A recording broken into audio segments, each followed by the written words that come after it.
Okay, let's be honest for a second. When you hear the words Generation Z, what's the first thing that pops into your head? For a lot of people, it's a bunch of not so flattering labels. But what if all those stereotypes are completely missing the point? We're going to dig in and find out what's really going on with this generation. First up, you've got the classic stereotype, right? That they're lazy, supposedly no work ethic, just completely unmotivated. Then you hear this one, that they're just confused, aimless, not sure what they want, just kind of floating through life without a plan. And of course, the big one, the one everyone loves to throw around, that they're addicted to their phones, that their entire lives are lived through a screen, totally disconnected from the real world. It really does paint a pretty bleak picture. But hold on. What if those labels aren't just missing the point? What if they're the complete opposite of the truth?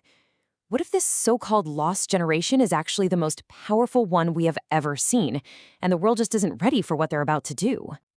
Now, to be clear, that feeling of being lost, it's very real for a lot of them. But the important question isn't if they feel lost, it's why. And the answer has everything to do with the chaotic world they were handed.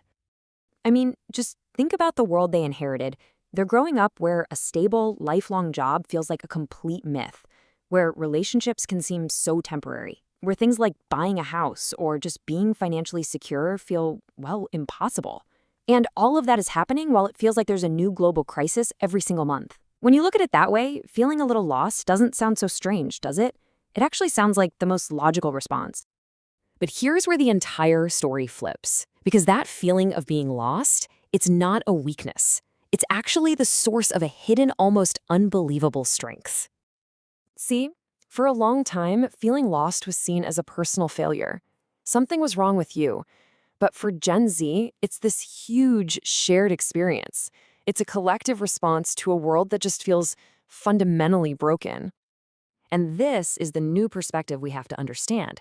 Feeling lost means you're awake.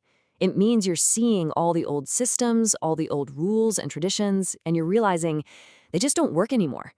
That isn't apathy, it's awareness. And this really gets to the heart of it. Previous generations were often kind of forced to accept the rules of the society they grew up in.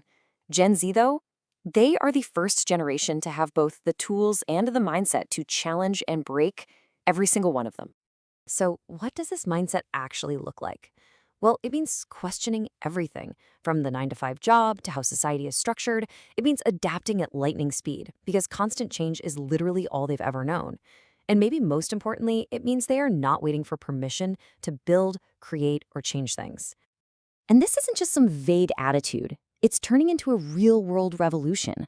And what's starting to emerge is a very clear blueprint for how this generation is actively rebuilding our world from the ground up. And you can see their blueprint already in motion. They're totally redefining what a career even looks like with digital work in the creator economy. They're not waiting until their 40s to start a business. They're doing it in their 20s. They are making it okay, normalizing it to talk about mental health. They're using technology as this incredibly powerful tool for learning and connecting. And above all else, they're building a world where personal freedom is way more important than just blindly following tradition. So what does this all really mean? It means we've been using the wrong word this whole time. The label that's been slapped on this generation isn't just inaccurate, it's completely backward.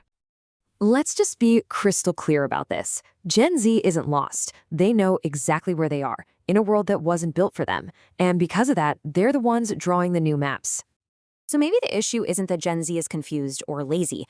Maybe they're just early. Maybe they're operating on a faster, more adaptive frequency, and they're simply waiting for the rest of the world to finally catch up.